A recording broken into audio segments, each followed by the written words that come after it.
صلى الله عليه وسلم صلى الله عليه وسلم صلى الله عليه وسلم صلى الله عليه وسلم صلى الله عليه وسلم صلى الله عليه وسلم صلى الله عليه وسلم صلى وعلى آله وصحبه أجمعين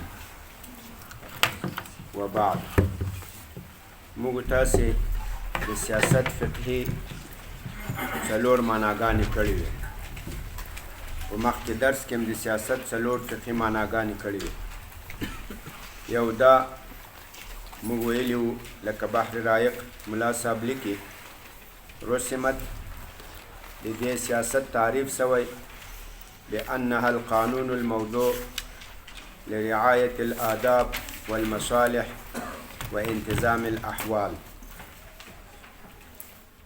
وای سیاست د دې تعریف سوی په هغه قانون چې هغه وضع سوی لپاره د رعایت ساتلو د آدابو او د مصالحو او د احوالو د انتظام په خاطر دا یو نو په دې تعریف کې سیاست هغه عبارت سو له یو قانون نه چې په هغې سره مصالح او په هغې سره د احوالو انتظام راځي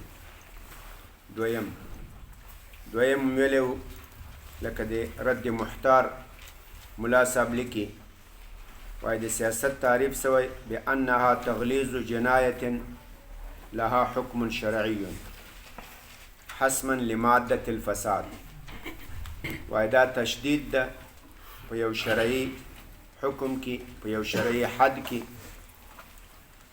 چې هغه شرعي حکم لري تشدید ولې کوي حسما لمادة الفساد لپاره د دې چې د فساد جرړې ختم شي ریشه و بنیاد فساد از بین بروه نو په دې تعریف کې سیاست دا عبارت شو لتغلیظ جنایتن د یو جنایت په حکم کې تشدید کول دلته سیاست په معنا دی تشدید سو په معنا دی غلظت سو په یو شرعي حد کې دریم ویلي و چې سیاست فعل شیء امیر یو داسې کار وکړي لمصلحت لپاره د یو مصلحت یراها چې هغه مصلحت امیر ته په هغه کار کې ښکارېږي وإن لم يرد بذلك الفعل دلیل جزئی اگر که دا د امیر په فعل باندې کوم دلیل موجود نه وي خو بیا هم امیر د مصلحت په خاطر دا کار وکړي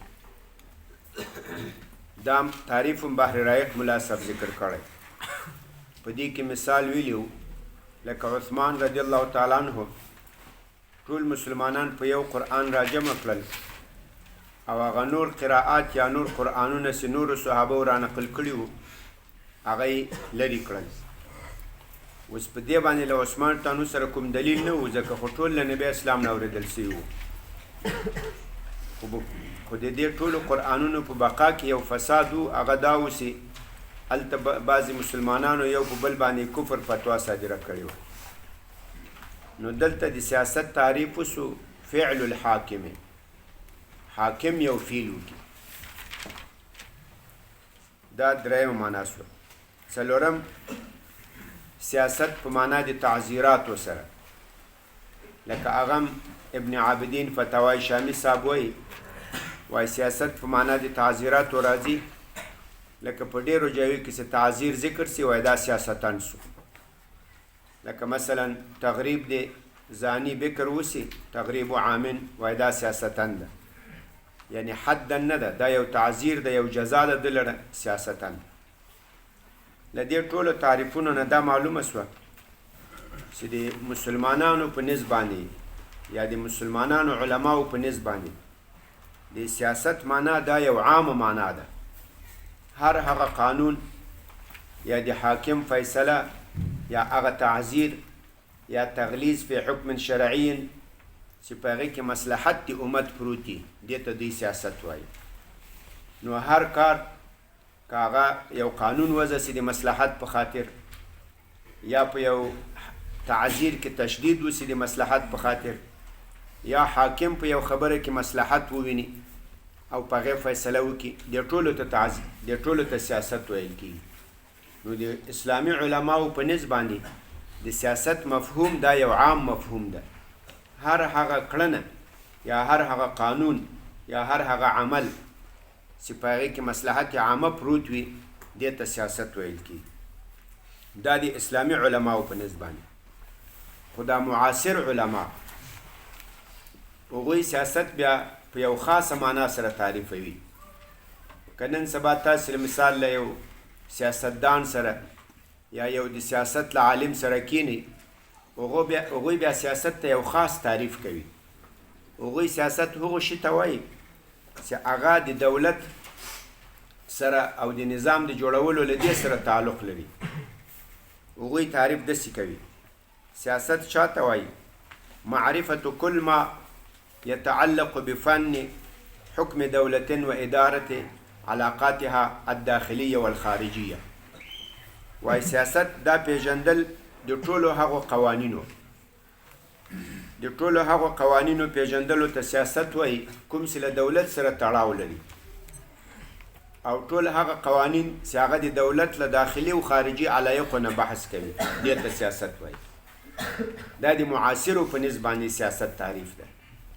که نن سبا تاسو چېرته له یو سیاستدان نه پوښتنه وکړئ یا له یو سیاستپوه نه پوښتنه وکړئ سیاست چاته وایي، دی به ټول هغه قوانین پیژندل چې هغه د دولت سره تعلق لري او د دولت له خارجي داخلي تعلقاتو نه بحث کوي، هغو ته سیاست وایي.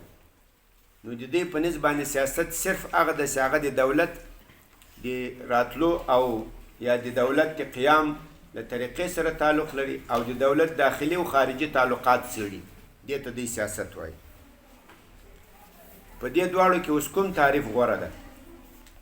هغه د اسلامي علماو د سیاست تعریف غوره ده چې هغو د سیاست تعریف عام کو.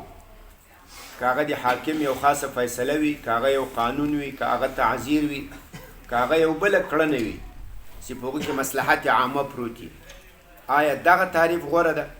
او که دغه د معاصرو علماو تعریف غوره ده چې دا معاصر سیاست پوهانې کوي ټول هغه قوانین چې هغه له دولت سره تړاو ولري او د دولت له داخلي خارجي روابطو نه بحث کوي، هغو ته سیاست وایي. په دې کې کوم یو افضل ده؟ تاسو ګورئ دې ته پام وکړئ، دې خبرې ته لږ ښه سوچ وکړئ. ولې مسلمانان د سیاست معنا عامه کوي او معاصر علما هغه د سیاست معنا خاصه کوي؟ دا ډېره باریکه مسله ده، دې ته لږ ښه سوچ وکړئ. دا اصلا یو اعتقادي مسله ده. مسلمانان داسې عقیده لري، هغوی وایي چې دا انسان دا الله تعالی پیدا کړی، د الله مخلوق دی د ځمکې په مخ، او دی د ځمکې په مخ داسې محمل نه ده، دی د الله په نسبت باندې مسؤول ده، الله ته به ورځي، دا د هر شي به دی جواب وایي. دا اوله خبره.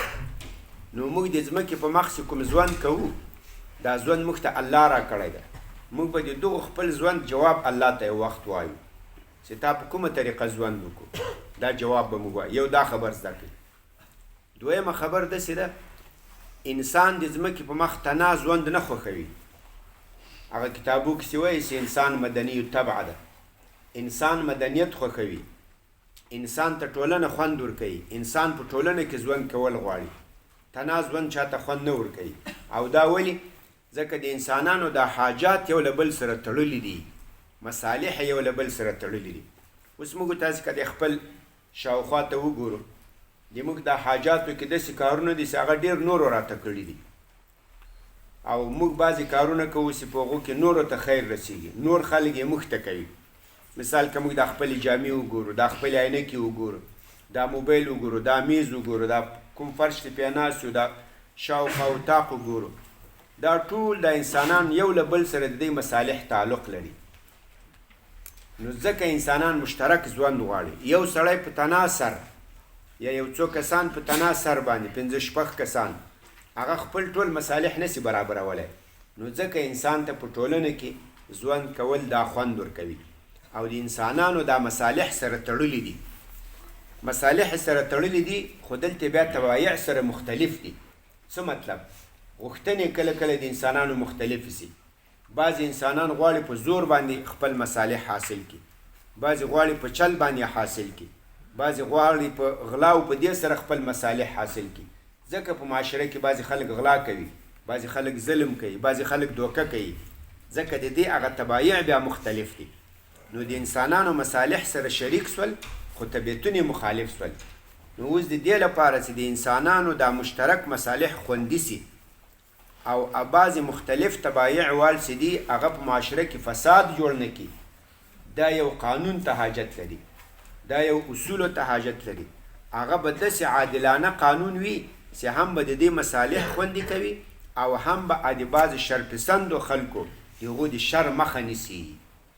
نو انسان د ځمکې په مخ دوه مسؤلیته لري، یو د الله په نزد مسؤل د هغه ژوند ورکړی او د دې ژوند به ته الله ته جواب وایي.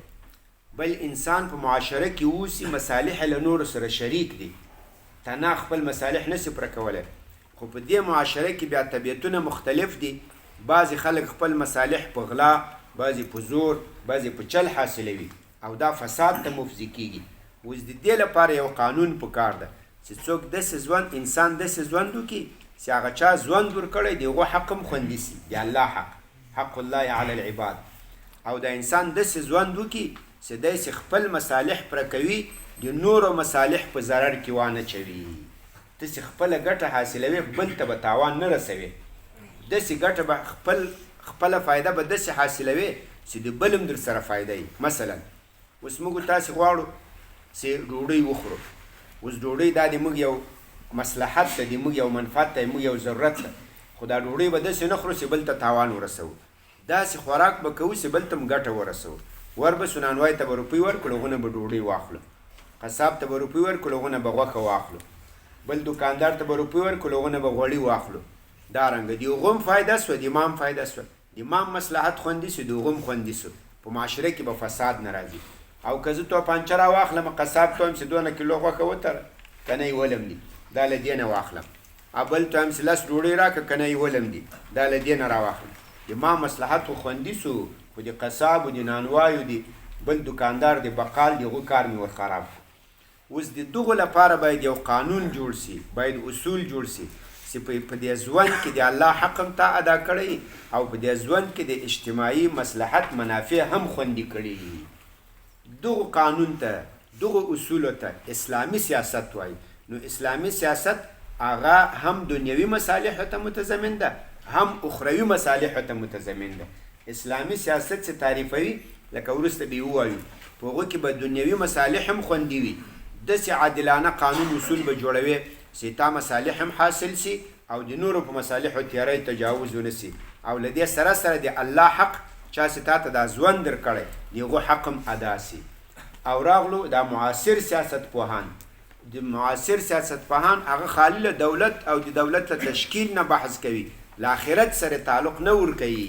هغوی له اخروي ژوند نه یا خو بیخي منکر دي یا که منکر نه دي، هغه وایي په جوماتو په مدرسه کې وایست، دلته موږ ته په نظام کې مه وایاست. انشاءالله دې به بیا مزید وضاحت نور هم پسې وکړو. دغه د معاصر سیاست او د اسلامي سیاست فرق ده. اوس به راسو موږ تاسو خو د سیاست لپاره 4 معناګانې وکړې، خو هغه تقریبا د سیاست د یو جز معنا سوي وه. اوس به یو جامع تعریف وکړو چې د ټولو ته شامل سي.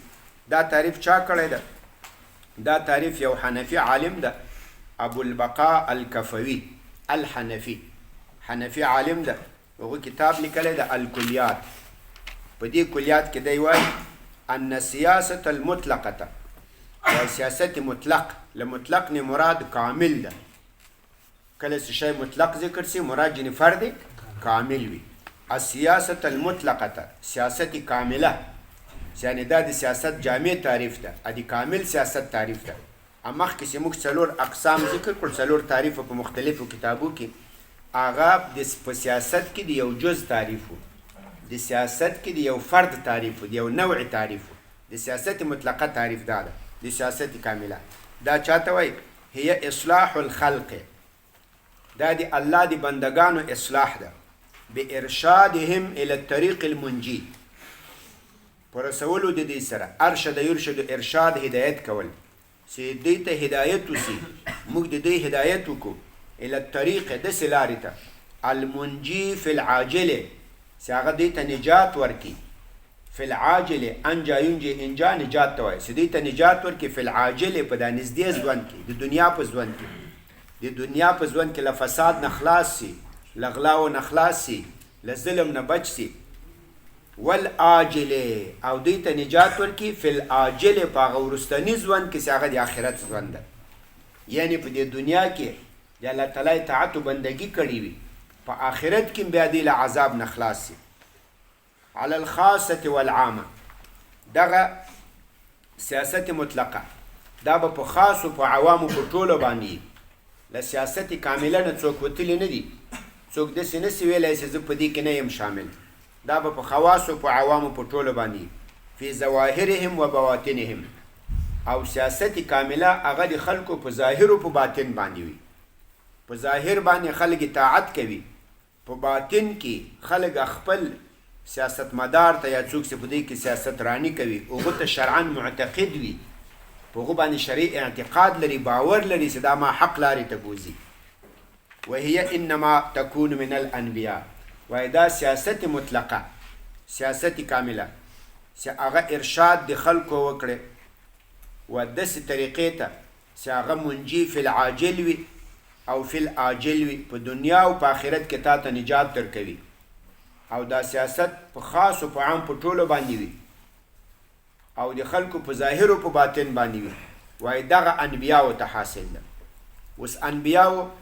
په خپلو امتونو باندې کې به دې سیاست چلول انبیاو به خپل خلک دنیوي خیر او اخروي خیر دواړو ته رسول په دنیا کې به ما د خلکو ژوند برابر سو د انبیاو په راتللو سره دنیوي معیشت به برابر سو وروسته بیا وضاحت وکړو لوږې به ختم سوې تندې به ختم سوې ظلم به ختم سو غلاګانې قطاع طریق و فتنه و فساد دا به ختم سو آخرت کې هم الله تعالی خیر ته ورسول ځکه خو به انبیاو پسې به روان وو او د انبیاو چې به په دوی باندې دا کوم سیاست ولو هغه به دوی په ظاهر او په باطن وو لکه صحابه کرامو د نبی اسلام ظاهري اطاعت هم کول قلبي اطاعت هم کول په زړه کې په نبی اسلام ایمان درلود چې دا موږ حق ته بوځي داسې نه و چې ظاهري اطاعت کول ځکه چې نبی اسلام په موږ مسلط ته کې ونه کړو بیا هم بندیانوي نه ظاهري اطاعت هم کول قلبي اطاعت هم کول چې دا د الله نبي ده په د ایمان فرض او زه به اطاعت کوم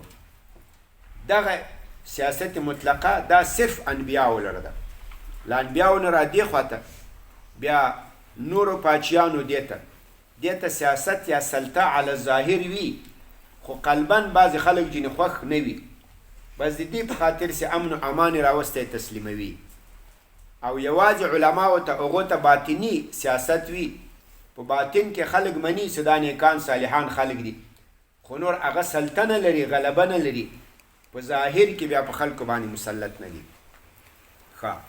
نو حاصل دا سو سیاست که معاصر سیاست تعریفوي هغه صرف هغه اصول و قوانینو ته وایي چې د دولت سره تړاو لري او د دولت له خارجي او داخلي تعلقاتو نه بحث کوي دا معاصر سیاست سو په معاصر سیاست کې د آخرت جهت د اخروي ګټې ده د اخروي فائدې د اخروي فلاح هغه ذکر پکې نه راځي او راغل شرعي سیاست دا سیاست مطلقه هغه ارشاد الخلق هغه د خلکو هدایت کول و اصلاحهم د خلکو اصلاح ده په داسې طریقه سره چې د دې نجات هم په دنیا کې راسي هم په آخرت کې راسي تاسې ګورئ په متفقون علیه حدیث کې راځي نبی علیه الصلاة والسلام فرمایي وای کانت بنو اسرائیل تسوسهم الانبیاء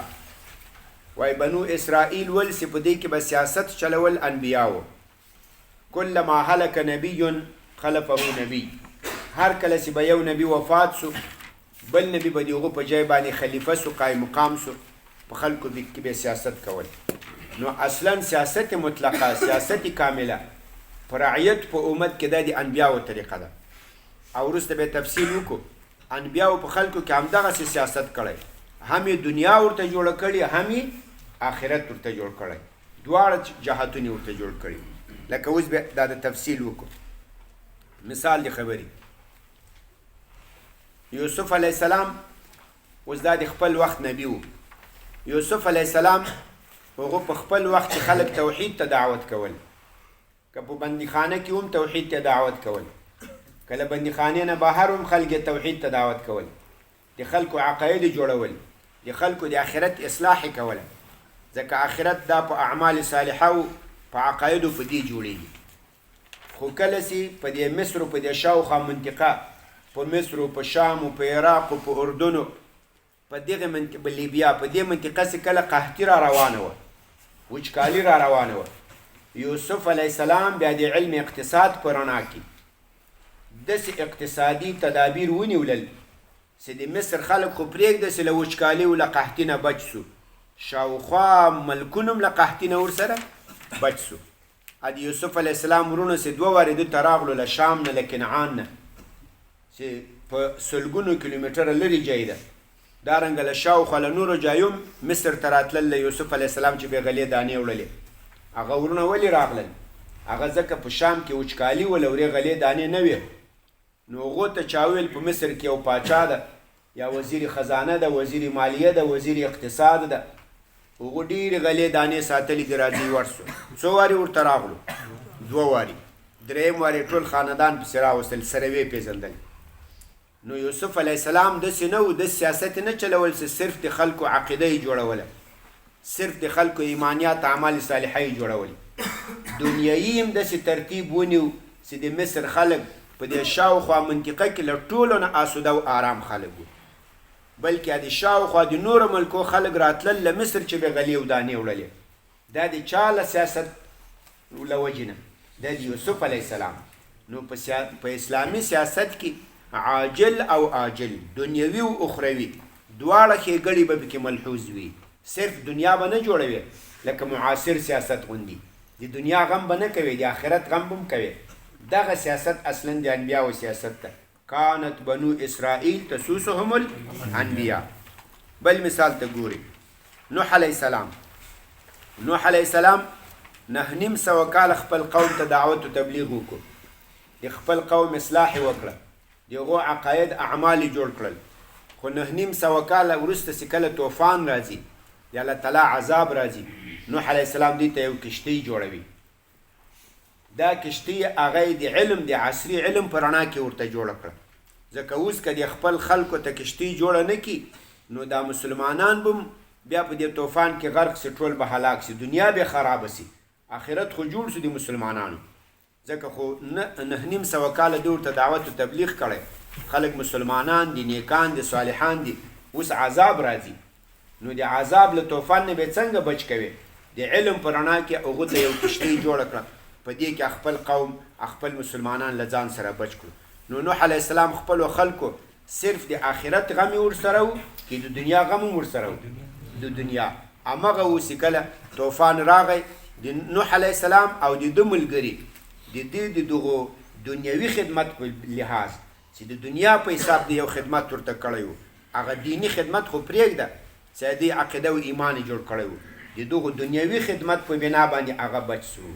نو دغه د انبیاو سیاست شو، دغه سیاست مطلقه ده چې ته به د یو چا د عاجل او د آجل، د دنیا او د آخرت د دواړو اصلاح به غواړې. داسې طریقې ته به هدایت کوې، په داسې طریقه به خلک روانوي چې د دنیا خیر هم وي، د آخرت خیر هم وي. موسی علیه السلام هغه هم راغی، خپل قوم بني اسرائیلو ته دعوت او تبلیغ وکړو، هغو پې باندې ایمان راوړ، مسلمانان سو، لمنځونه شروع کړو، عبادت شروع کړو، اطاعت شروع کړو. اوس فرعون پې باندې ظلم کوي، فرعون به سارو بیګا وګل خلک، د بني اسرائیلو الیکان به ورمړه کول، د بني اسرائیلو جنکۍ له هغې چې خپل غلامان جوړ کړي وو. موسی علیه السلام داسې نه ورته وایي چې نور ذاتي خپل کار کوي، ولې موسی علیه السلام خو هغه سیاست کامله راوستی و، سیاست مطلقه یې راوستی و. سیاست مطلقه خو، سیاست کامله خو د دنیوي خیر او د اخروي خیر د دواړو ضامن وي. سیاست کامله خو د دنیوي او د اخروي د دواړو خیرونو ضامن وي. نو ایست خپل قوم ته ویل چې نور به له دې خلک له دې فرعون نه هجرت کوو، چې موږ د دې له ظلم نه خلاص سو، خپل به چېرته یو نظام جوړوو، خپل یو حکومت به جوړوو. همغه اوس بني اسرائیل ټول له فرعون نه را خلاص کړو، هجرت یې وکړو، راغی شام ته، دشت سینا ته یا تور سینا ته، دلته راغی.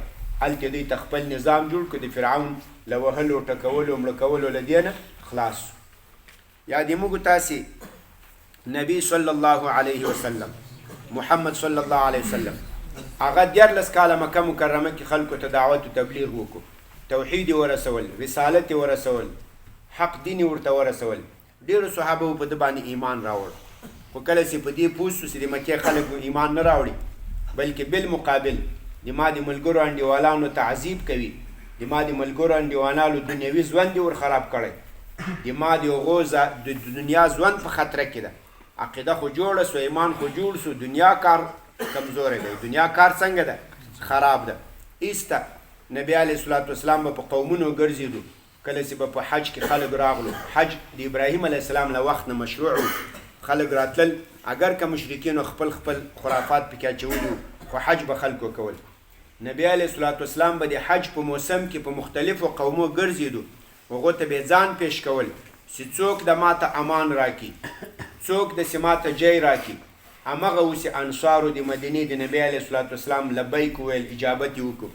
نبی علیه الصلاة والسلام تنا مدینې ته هجرت وکړو، که له صحابه سره یې هجرت وکړو؟ له صحابه سره. ولې؟ چې د دوی د دنیا ژوند خراب نسی. په مکه کې خو دنیوي ژوند ډېر خراب وکانو، وهل ټکول. بلکې تاسې نبی اسلام د هجرت واقعه ښه در وګورئ، نبی علیه الصلاة والسلام له ټولو صحابو نه وروسته هجرت کړی ده. اول صحابه و هجرت وکړو، کومو چې هجرت کولی سول چې هغه مدینې ته ورسېدو ولاړو، بیا له شا چا هجرت وکړو؟ نبی علیه الصلاة والسلام. ځکه نبی اسلام سره د صحابه و غم و چې دا له دې تکلیف نه وځي. هماغه اوس هلته اسلامي نظام ورته جوړ کړو، دی په امن سو، په امان سو، آسوده سو، د کافرانو له وګلو له ټکولو نه خلاص سو. دغه اسلامي سیاست ته دا بیان نبی علیه الصلاة والسلام عدی ابن حاتم یو صحابي د هغې ته بیانوي، د بخاري حدیث شریف ده. عدی ابن حاتم وایي زه نبی علیه الصلاة والسلام ته راغلم، وایي په دغه وخت کې ما له ایمان نه و راوړی، وایي له ده سره ناست وم، یو څوک راغی، هغو د فقر شکایت وکړو چې یا رسول الله موږ خلک ډېر فقیران مسکینان یو. وایي بیا ناست وم چې یو بل سړی راغی چې یا رسول الله پلانې ځای کې غلو چاپه را باندې ووږله، مال دولت یې رانه یوړ. وایي نبی علیه الصلاة والسلام ما ته ویل چې ای عدي، وایي تا حیره لیدلې ده؟ حیره دا په یمن کې یو ښار ده، له مکې مکرمې نه ډېر لرې ده، د شپو شپو لار ده په هغه وخت کې. وایي تا حیره لیدلې؟ وایي ما ورته لیدلې مې نه ده، خو نوم مې اورېدلی ده. وایي نبی علیه الصلاة والسلام راته وویل که د تا عمر زیات سو، ان طالت بک حیاتن، که د تا عمر اوږد سو، طویل سو، لترین الزعینة، تو به ووینې یو مسافره ښځه، ترتحل من الحیره، دا به له حیرې له یمن نه راځي و مکې مکرمې ته، حتی تطوف بالکعبه، تر دې چې په بیت الله به زیارت وکړي، لا تخاف احدا الا الله، له الله نه سوا بل به له هېڅ چا نه ویرېږي. یعنې داسې امنیت به راسي، داسې سکون و اطمینان به راسي. وایي ما په دې خپل زړه کې ویل دا عدي ابن حاتم چې ده، دا د بني طی د قبیلې ده، بني طی مشهور غله درلودو.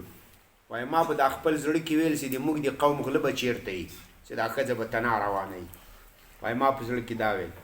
وایي هغه بیا وروسته همدغسې حالت سو، همداسې امنیت سو، د ما د قوم خلک هم موجود وو، خو چا غلا نه کوله، ځکه د ټولو اصلاح صحیح و.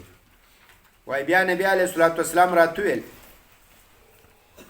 ان طالت بک حیاتن، وایي که په تا باندې ژوند اوږد سو، یعنې الله ډېر ژوند درکو، لترین الرجل، ته به یو سړی ووینې یخرج ملء کفه، هغه به راوباسي اندازه د ډکوالي د خپل کف، د خپل لاس، د خپل موټ، من ذهب سره زر او فضة یا سپین زر، به اندازه مشت خود طلا و نقره نمیکشه. یطلب من یقبله، دی به طلبوي هغه څوک چې اوس له ده نه دا سره زر، دا سپین زر، دا زکات قبول کړي. فلا یجد احدا یقبله، هېڅوک به پیدا نه کړي چې له ده نه قبول کړي، ټول به اغنیایي. چا ته چې وروړی هغه به ورته وایي زه غني یم، که ته غواړې زه به روپۍ درکړم. تاسې وګورئ نبی علیه الصلاة والسلام عدي ابن حاتم ته داسې نه وایي چې داسې لمنځونه به یې، داسې جوماتونه به یې، داسې دا به یې، داسې امنیت به وي او داسې وسعت به وي. داسې امنیت به وي، ښځه به تنها سفر کوي، او داسې وسعت به وي، داسې پراخي به وي چې څوک چاته یو موټ سره زر سپین زر ورکړي هغه به نه قبلوي، وایي ما زه غني یم ما باندې نه کېږي. دا نبی علیه الصلاة والسلام ګوره د امنیت د وسعت خبرې ورته کوي. نو معلومه ده چې اسلامي سیاست یا انبیا علیهم الصلاة والسلام هغوی داسې سیاست نه چلول چې صرف د خلکو دنیا یې جوړوله یا صرف د خلکو آخرت یې جوړول، دنیا او آخرت دواړه به جوړوي. دغه اصلا اسلامي سیاست ده. لکه موږ تاسې هغه د ابوالبقاء الکفوي تعریف وکړو، ان سیاست المطلقه هي اصلاح الخلق. سیاست کامله دا د خلکو اصلاح ته وایي، بارشادهم الى الطريق المنجي، چې ته د دې هدایت وکړې هغه لارې ته المنجي فی العاجل والآجل، چې هغه به دوی ته نجات ورکوي فی العاجل په دنیوي ژوند کې، والآجل په اخروي ژوند کې. په دنیوي ژوند کې به دوی ته نجات ورکوي له فقرو، له مسکنتو، له فسادو، له فتنې نه، او په اخروي ژوند کې به دوی ته نجات ورکوي له عذابو، له دې نه به نجات ورکوي. نو هغه دواړه حقونه به جای سي، هم به حق الله په جای سي چې موږ د الله په ځمکه پیدا کړي یو. دا د ژوند جواب دا به د اسلامي سیاست په رڼا کې الله ته صحیح وایو، او هم به حق العباد په جای سي وي. موږ خو په دا معاشره کې اوسیږو، له نورو انسانانو سره یو ځای اوسیږو، له نورو انسانانو مسلمانانو سره یو ځای اوسیږو.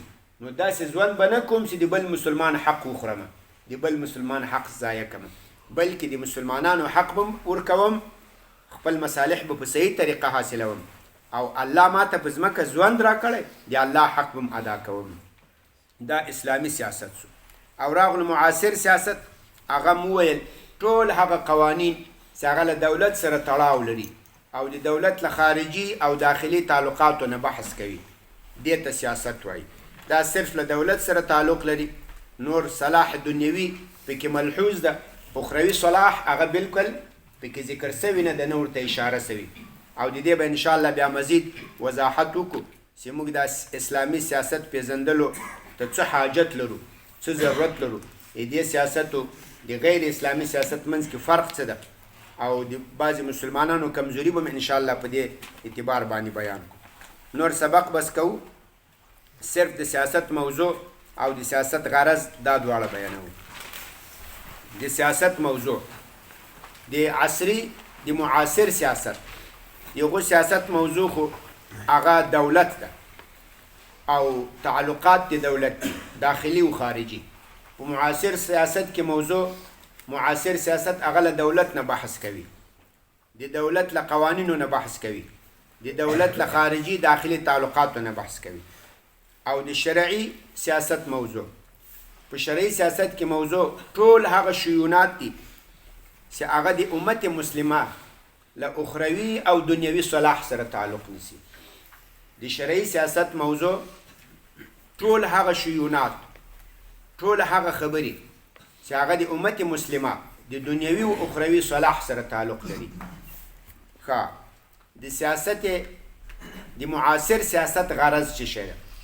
د معاصر سیاست غرض هغه په دنیوي لحاظ باندې یو محکم مستحکم حکومت دولت جوړول، او د شرعي سیاست غرض او مطلب مقصد څه شی ده، فایده څه شی ده؟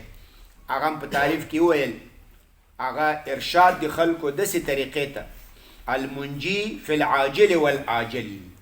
د شرعي سیاست غرض هغه فلاح ده فی العاجل په دې دنیا کې، والآجل په آخرت کې. او فرق د دواړو سیاستینو بالکل واضح سو. په اسلامي سیاست کې اخروي دنیوي دواړه فلاح، دواړه مصلحتونه دا ملحوظ وي، او په معاصر سیاست کې یا په اصلاح په غربي سیاست کې په هغو کې صرف دنیوي مصالح ملحوظ وي، اخروي مصالح پکې ملحوظ نه وي. استغفر الله تعالی لي ولكم ولسائر